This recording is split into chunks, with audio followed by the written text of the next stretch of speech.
Hello and welcome to this brilliant interview edition of the Electronic Cafe. In this episode, Marc and I got to spend some time with the rather fabulous Wesley Doyle, author of Conform to Deform, The Weird and Wonderful World of Some Bizzare. What a label, and the story about Stevo and the artist is just amazing. Thoroughly recommended reading if you haven't read it yet. But we got to chat with the guy and put it all together. Super guy, really good fun. So sit back and enjoy our chat, as I say, with the brilliant Wesley Doyle. The enigma of Stevo, and actually in person, him being there, we all know he's got an edge. We all know he's a maverick. He was a maverick at 19, so we wasn't expecting anything other than that. And it was just me and Andy have interviewed a lot of people, and touch wood, they've all been like, fine. But we talk amongst ourselves and we laugh. We're saying there's going to be one that's going to be a real pain at some point. I felt for you being I mean, I got to be honest. That's not the worst interview I've ever done.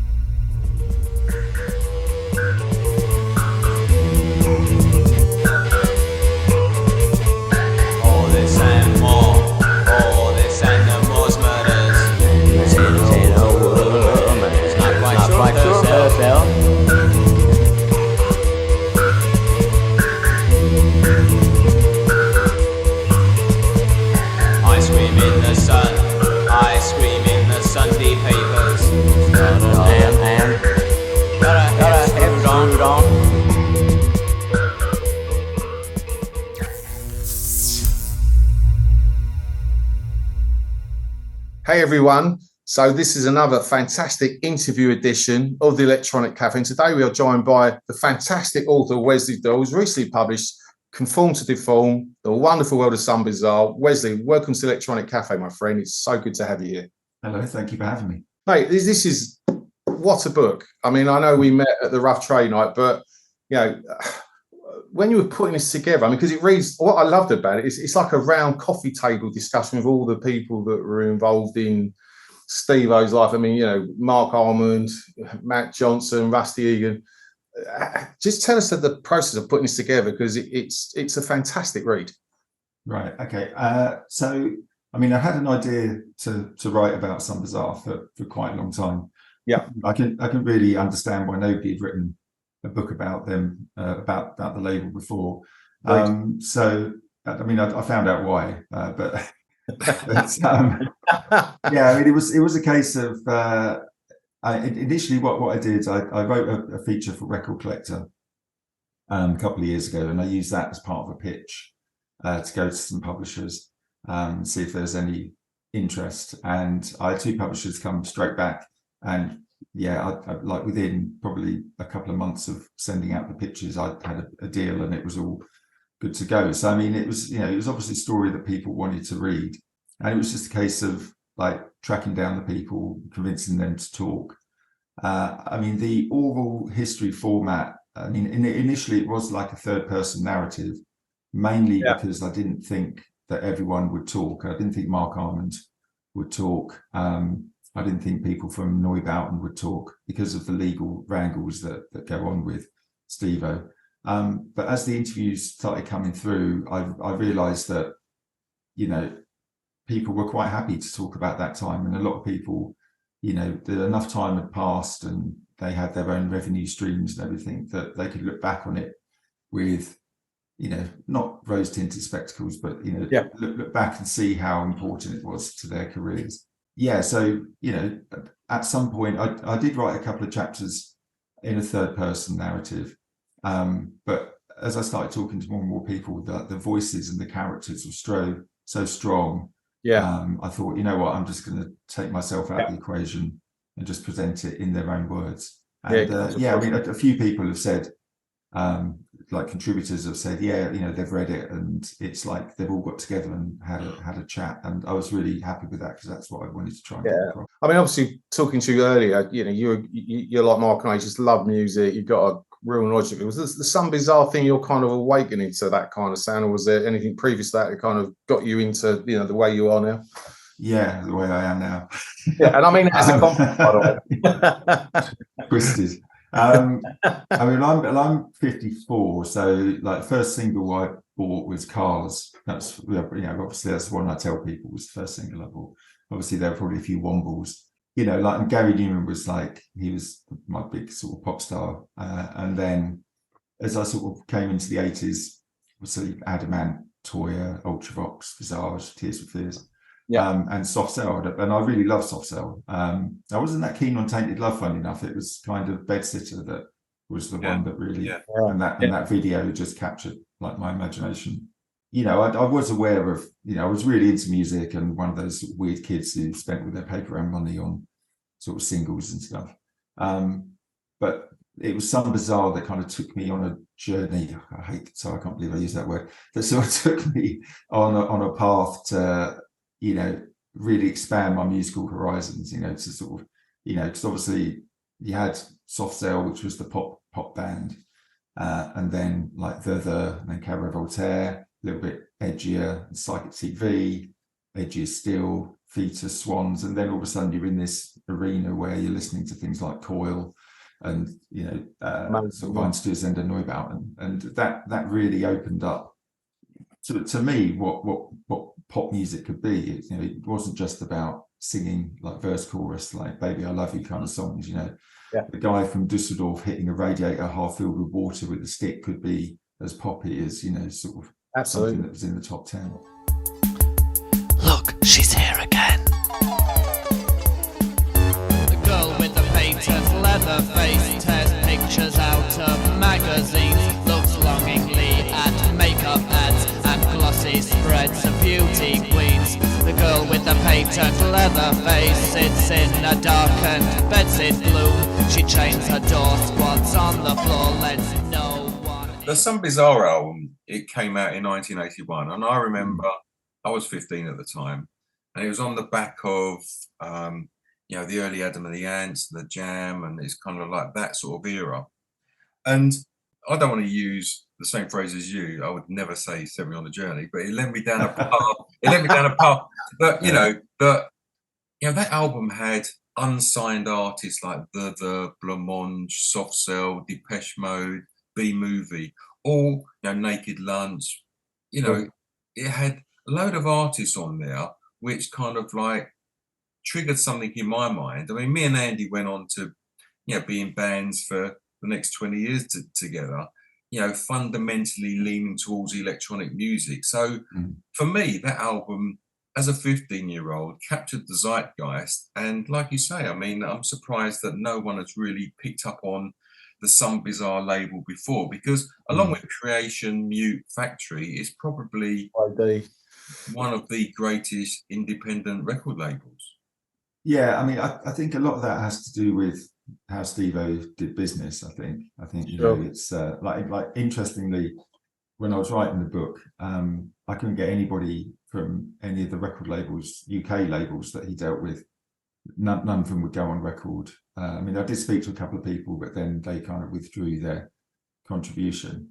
Funnily enough, in the US, he's a lot more well respected, and you know, the deals that he brokered in the US, things like Z Records and with Seymour Stein at Warner's and stuff like that. So, you know, I mean, he is a lot more, his achievements in business are more widely recognized in the US than they are in the UK. And I think that's just because he just used to wind people up so much, you know, and he went out of his way to like cause trouble and disrupt. I mean, like nowadays he'd be called a disruptor, or, you know, but back then he was just a pain in the backside. It's hard to imagine. He was 19 at the time. He was well, he was 19 and he set up the label compilation. And Soft Cell. Managed Soft Cell. I mean, he was 19.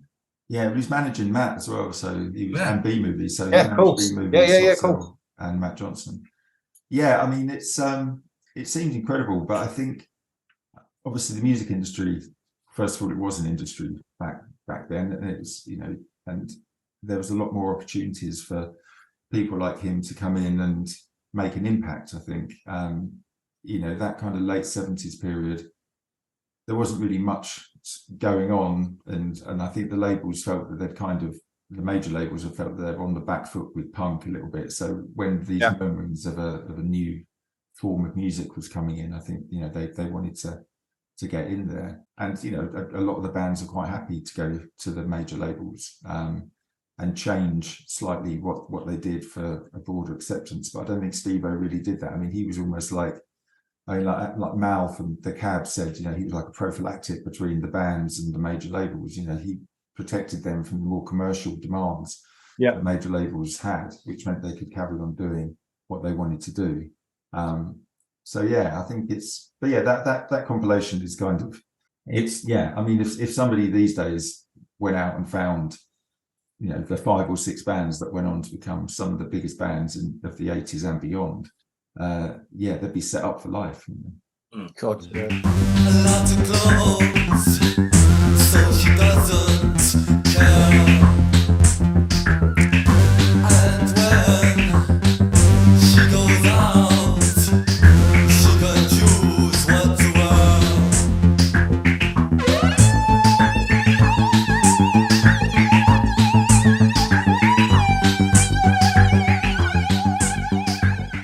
Mate, I talking about Steve. How did you approach him to doing the book? Because obviously he's got that reputation of being a maverick and a little bit unconventional. So how did you approach him to get on board?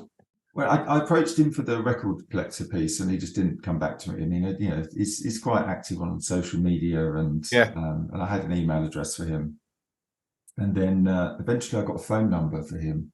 I can't remember who I got it off of. Yeah, and I just sort of just phoned him out of the blue and just said, all right, you know, it's me. I've been sending you all the emails. And he didn't want to contribute to the record collector feature, but then eventually, as the book started coming together, I got back in touch and I said, look, it's going to be a book. You know, you can either get on board and, you know, have some kind of control of your narrative, or, you know, just let other people say what they think about you. Yeah. And yeah, it was a long protracted process. It took a long time to get him to trust me, but eventually, you know, I did, and he slowly started opening up. I mean, as I said when we were chatting earlier, you know, I recorded everything, every conversation that we had, and then just went through it and picked out stuff that was usable, because he does, you know, he has a lot of grievances. He's, you know, a little bit paranoid. Feels that he's been hard done by, so he's got lots of axes to grind.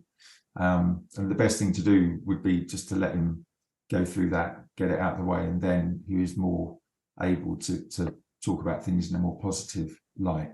Yeah, it was a long process, but I thought it was worth it. I thought it was important that Totally he'd be in there.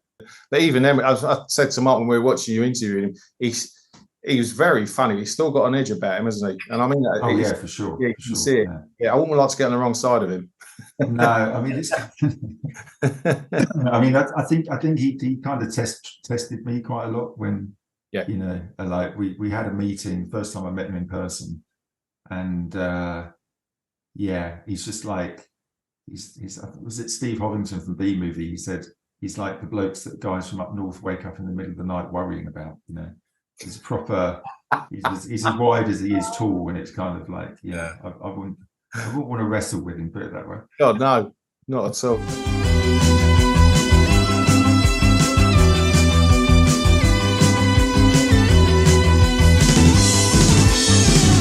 most who bury themselves beneath their paranoia, hidden from society, bolted holes underground. They can't be found. Bolted holes underground. I think towards the end of that night, mate, Stevo sort of proclaimed that Some Bizarre's relaunching. Do you got any inside scoop on that? Is it like reissuing back catalogues or signing new artists? Yeah, I mean, I mean, he's been saying that since I first got in touch with him. I mean, there's, you know, he's talking to a couple of labels about getting the catalogue reissued, but he has certain demands that I think the other labels aren't willing to go with. I mean, he's got this idea of turning the label into like a kind of digital entity, which would be kind of bypass the industry completely. And it's an amazing kind. I mean, I won't tell you what it is because he wants to keep it under wraps, but Sure, it's an incredible concept. If if he can sort of make it happen. So yeah, I mean, he has lots of plans, but I think, yeah, the kind of day-to-day practicalities of it, you know, he's not really aware of what is required to make these things happen. Yeah. So at the moment, they're still ideas, but yeah, I mean, hopefully, you know, the back catalogue will come out again and nice shiny reissues with extra tracks and coloured vinyl and all that kind of thing. Yeah, but fingers crossed. when that's going to happen, I don't know.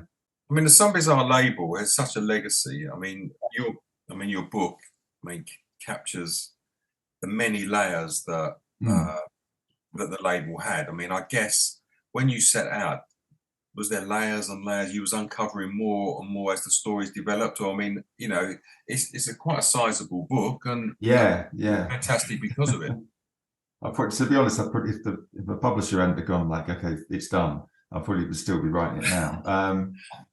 Yeah, I mean, it's just that, I mean, I obviously knew a lot about what he did in the 80s and the early 90s, because I'm a huge fan of like Matt Johnson and Marc Almond and Neubauten.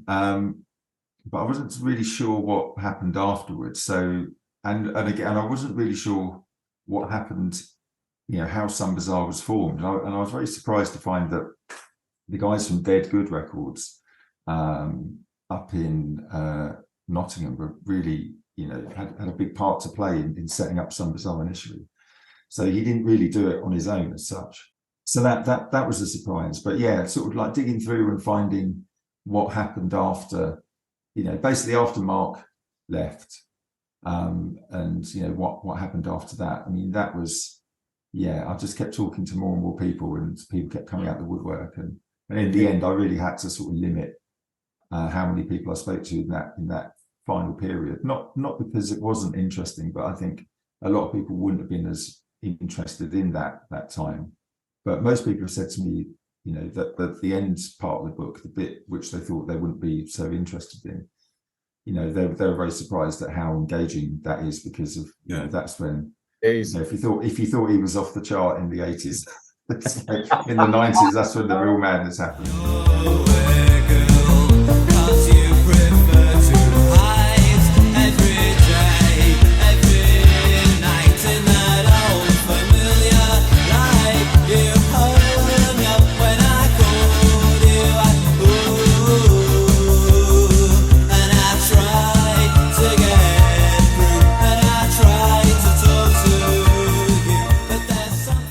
The thing is, I mean, you know, when we saw you and Stevo at the Rough Trade thing, I mean, to us who kind of knows the story not as well as you, but yeah, we was like engaged in the story. To see Stevo, this enigma, this guy that was there, and you think, shit, that is Stevo. Do you know what I mean?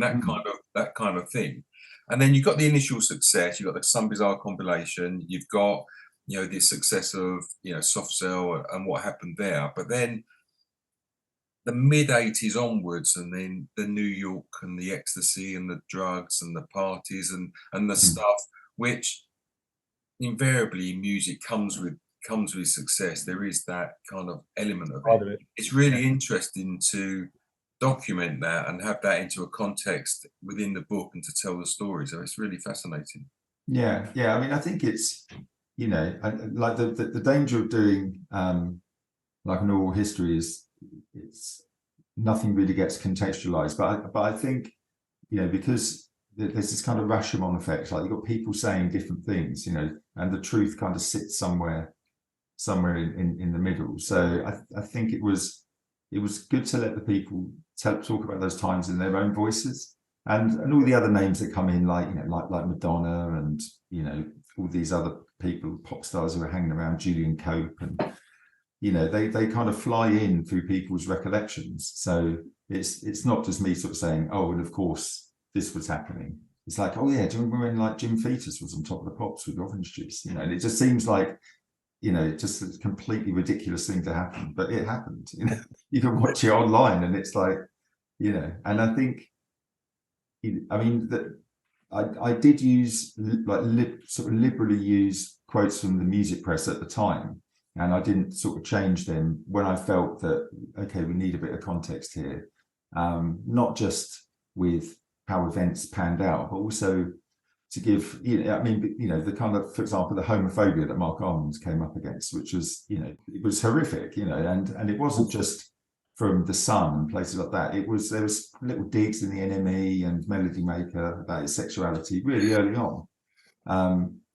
And I think rather than me sort of saying, listing those things, it's like, there you go, that's what somebody said about Marc Almond in the very left-wing NME in like 1981, and it's just, and I think that gives a sense of it happening in real time as you read the book. It's like these things are happening as the events are happening as you read through it, rather than me reporting back on it. Caroline says, as she makes up her eye, you ought to learn more about yourself. Think more than just I. But she's not afraid to die. Going back to the book briefly, how long did it take you from start to finish? It's hard to, I mean, because I wrote the Record Collector feature. There's, I did quite a bit of research and spoke to Mal and Matt Johnson and Tony from Naked Lunch for the Record Collector piece. So I had a bunch of stuff done for that, and then when the book came through, I kind of started doing interviews in the background to other work. But the actual writing, putting it together, I'd set aside 10 months to do it. So a lot of the research had been done, but then I had 10 months to piece it all together, and and also things like I mean, I sort of sourced all the pictures, so there was convincing people to let us use the pictures. Like Peter Ashcroft was like fantastic, really. I mean, he let us use those pictures for a really low fee, which was really good of him, and let us use them on the cover. And so the actual sort of physical sitting down and writing it was 10 months, but there was a lot of research that I'd done before. Yeah, sure. And of course, Matt Johnson. I mean, we're huge fans of Matt Johnson. We love what he did and the artwork, and just his output is just phenomenal. Yeah, I mean, he was fantastic. I mean, I interviewed him 3 times. I mean, I wrote a big Q&A with him for a Record Collector as well, which came out a couple of years ago when the sort of live album came out. But I went up to his kind of like the HQ up in Shoreditch, and it was up there for an afternoon. And he was just super generous with his time. He actually let me look at some of his brother's sketchbooks. Wow. Because there's going to be a book of Andy Dogg's paintings and artwork coming. Nice. But the thing about Matt as well, I mean, like another thing about the oral history format is like he's really funny. I know this sort of public image probably wouldn't suggest that, and his musical output, but he's a real piss taker, and you have to watch yourself with him because he's just, We love Matt Johnson. I mean, again, he's another enigma. I mean, astounding, his output and his lyrical content, and how politically astute he was as a young man is phenomenal. Well, I mean, Heartland, unfortunately, is still as relevant today as it was when it came out. 40 years ago. But there's one of the videos where he's standing on the edge of the Chrysler Tower. I saw the light, isn't it? Yeah. And every time I see that video, I'm just like, my heart is in my mouth. It's just like, I don't think that's actually him. I think thank God for that. There's some very good editing involved in that. I think. I think he was up there. Whoever it was, but I mean, my God, it's just like, I mean, it's horrible feeling you get with heights. I mean, he's a good example of somebody who's, the contractual disputes that he has with Sony are just, and they're nothing to do with Stevo. It's just like, Sony just, still say that they owe him, like he owes them loads of money. And I mean, like when they did the Soul Mining reissue about 10 years ago, all the costs, they asked him if he wanted to do it, if he wanted to go and remaster it, and they got the tapes out and they baked the tapes and remastered it, did that amazing box set with the artwork. All the costs for that they charged back to him. So it's like, and he said okay, and they want to do an infected one, and it's like, well, no, if you're going to charge me for doing it, but I think what he's got with sort of Lazarus, like Stevo would disagree with me, but I think he's now got control of his sort of output, and he all generates it all in house, and those little CDs he puts out every couple of months with sort of bonus tracks or stuff that's sessions and things. That's that really good kind of cottage industry, because he's got loads of unreleased stuff. There's at least 3 or 4 unreleased the albums that are recorded in between. There's a couple of albums that he recorded in New York.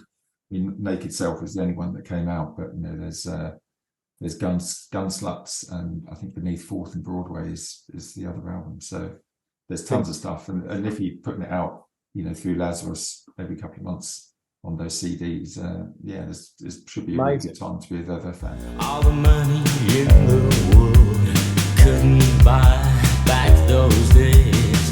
You pull back your curtains and the sun burns into your eyes. You watch a plane flying across a clear blue sky. This is a day your life will surely change. Is Matt still up in Shoreditch? He used to. He bought the Garden Studios, didn't he? Or he used to own the Garden Studios. Yeah, he used to own Garden Studios. I mean, he sold that a while ago, but he's quite big on sort of like trying to hold back gentrification and this sort of maintaining the heritage of the area. But where he lives, he must have seen all these buildings just over the sort of 40 years he's been there, just kind of grow up around him. It's just, there's so many like sort of tower blocks and box parks and whatever that have sprung up around his place. But he's still there. I think he has a house in the country, I think, and he used to have a place in Spain. I don't know if he still has that. But he invested wisely, put it that way. Yeah, smart man. As Marc says, one of our favourite artists, absolutely, and it's lyrically, Jesus, one of the greatest lyricists. Yeah, amazing. Hey, absolutely. And mate, what? I mean, so anyone who hasn't bought this is watching, please get it. We'll put a link a bit like where they can buy it. But what's next for you, mate? Yeah, I've got a few sort of things sort of on the go. I mean, a few things I can't talk about. Fine, I don't think so. Position, so we've. I mean, what I like to do when it comes to the music writing, because I write for Record Collector and Quietus and things like that. Yeah, I mean, it's not my main income. I write for lots of other publications that aren't as glamorous or interesting.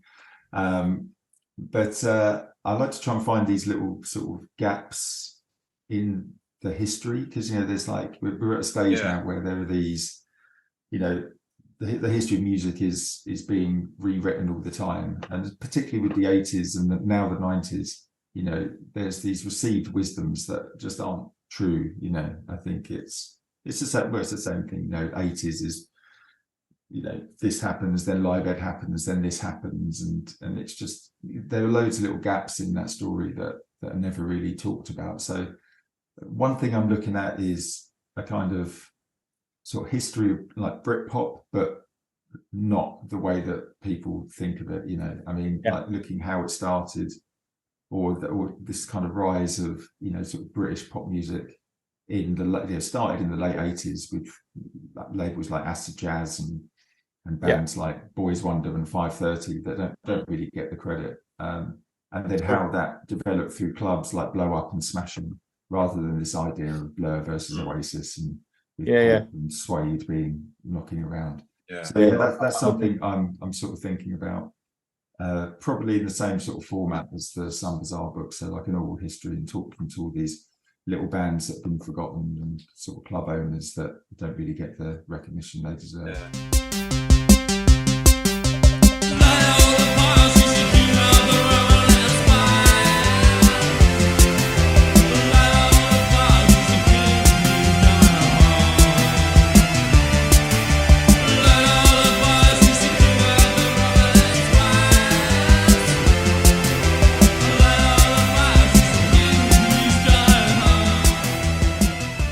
book I was going to do after the Sun Bazaar one was a book about goth.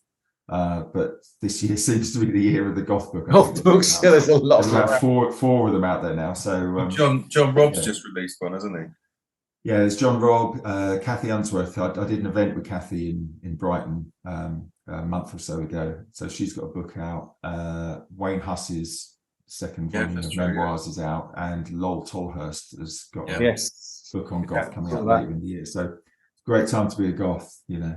Goth is one of my guilty pleasures as well. I mean, I used to love Sisters of Mercy and The Mission. Yeah. There's a lot of new stuff now. That's really I'll send you a picture of me when I was 17. And you'll see that, I was what you're into. Out in clubland having fun, and now I'm hiding from the sun, waiting for a visitor, though no one knows I'm here for sure.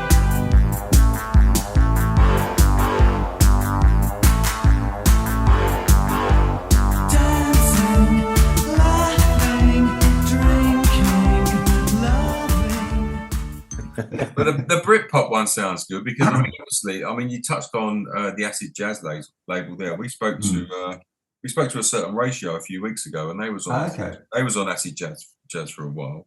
Right. And we said to them similar to what we said to you. I mean, they've been on Mute, and they've been on Factory, and they've been on acid jazz, and again, it's one of those great labels like Some Bizzare. And we said to them, you've been on all these these great labels, how great was it being on Factory? You had the visionary of Tony Wilson, and you had, Peter Saville doing the art and everything. And they said, oh yeah, it was. He said the only thing they didn't have was an accountant. Yeah.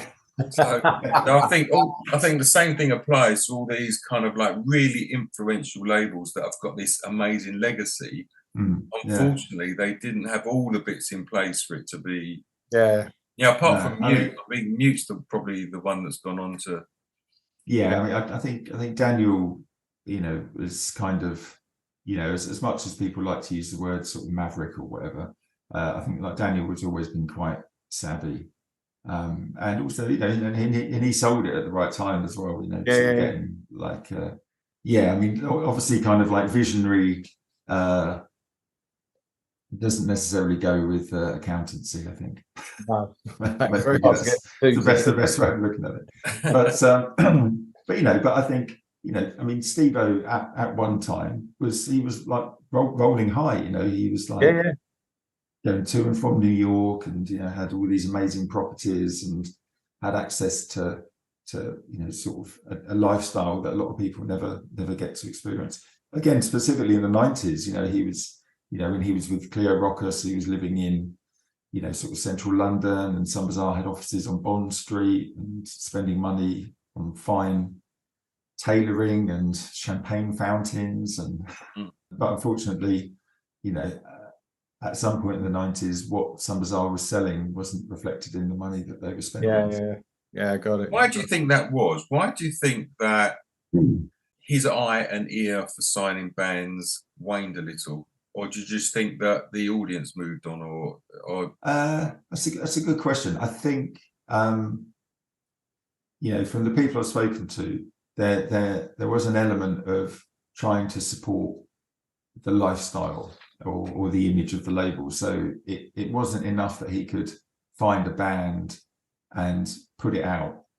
It became very important to him that he get a massive deal for that band. Say like Coot, who no one's really heard of. They weren't really a typical Sun Bazaar band at all. Funnily enough, they were involved with that. They were going to sign to Acid Jazz, and then Stevo came in with, and took over it and said, I can get you a better deal from somewhere else. I can't remember the figures off the top of my head, but I think Matt Johnson signed to CBS for 70 grand, I think. And Stevo signed Coot to Warner's. I think they were on a 5-album deal, and they were getting £375,000 per album. Wow! So it was a lot of money, but that money needed to come in because he needed his sort of 20% to sort of keep the label afloat. And I think that's what changed, was he needed big deals to maintain the label rather than good music to maintain the label. And I think he wasn't going out to find these bands, you know. Like Andy Pettit, who worked for the label at the time, told me, you know, they'd sit down and listen to tapes and find a few things, but all the, you know, he kind of abandoned electronic music to pursue these big deals. And you know, there's sort of interesting things going on at Warp, you know, Fon, or even the early days of Electroclash and stuff like that. I mean, he should have been in there signing those bands to continue the legacy of Some Bizzare. And when he did go back to electronic music, it was a little bit too little too late, I think. Unforgettable life in the name of the cross, or a banner of love with the hand of a friend, or under a blanket of trust. The angel sighed, a little girl cried, the tears run rings around my eyes. So just going to you as an individual. So this is on the spot question. So Marc and I, one of the things we did the Electronic Cafe was also to meet amazing people like you, but also informing people about new music. And anyone right now that you want to tell our viewers about, because you've obviously got a great taste in music. So we always encourage our guests to share anything they're loving right now. Yeah, well, I went to see Creep Show. Very jealous. So that's obviously that's Mal again from Cabaret Voltaire, and John Grant and Benj. It's basically John Grant singing for Wrangler, and that's great. Like their new album's fantastic. It's really. What you mean? Funny enough, this one. Oh, that one, yeah. No, it's brilliant. I mean, it's really, yeah. I quite liked. I like the first one. Yes, but that's a real step forward. I think, you know, they've really gelled. Gazelle Twin, she's just signed to Invader, so her new album's coming out on Invader later in the year. She'll be going out on tour. Definitely worth going to see her. And another artist called Keely Forsyth. Are you familiar with her? Yeah, I saw her last year. She played in Brighton, and yeah, just this amazing. I mean, it's more like a theatrical performance than a musical performance, and the music's really sort of dense and atmospheric. So yeah, those are my tips for the top. Mate. And Desert Island Disc. I know it's a really hard one, and you're probably hating me for asking that. And I always think what it might be, and Marc and I say we've never got it right. Yeah, the one album I would take would be Mother Fist and Her Five Daughters by Marc Almond, and the Willing Singers, of course, Annie Hogan and great show. Martin McCarrick. Yeah, that's the I love that record so much. It's never dated for me, and I think it's a bit of a fan favorite amongst the kind of Marc Almond fraternity. But yeah, I think it's an album you can tell that he was at a point in his career where he just went, I'm just going to do whatever I want to do, and it all comes together, and it's such an atmospheric record. And his songwriting is him and Annie Hogan's songwriting is the peak of their creative relationship, I think. But mate, listen, thank you so much. It's been an absolute honour and privilege and great fun. And as you say, there's more than just one out there. Like we were talking earlier, there's lots. Just glad that we're all alone. Yeah, not alone. No. Congratulations on this. Yeah, I mean, it's a fantastic read. I mean, you know, anybody that's interested in the 80s electronic music, they should get this. And we'll put some links down below. The best place to get it. But it has been a joy speaking to you, Wesley. Brilliant. Well, thank you very much, Marc. Thanks, Andy. You're welcome, my friend, anytime. And we'll catch up with you very soon. At the very least, we'll buy you dinner when we're down in Brighton. Yeah, and we'll see. We'll go and see Soft Cell. Hang out with Stevo. Let us know about that, babe. We'll definitely be up for that. And as Marc said, we'd love to buy you lunch just to say thanks. Like when you're in London next as well. So we'd love to. I'll keep you posted. All right, brother. Thank you so much. Yeah, Wesley. See you later. Bye. Bye. Light on, switch on, your eyes are far away. The map represents you and the tape is your voice. Follow all along you till you recognize the choice. I take pictures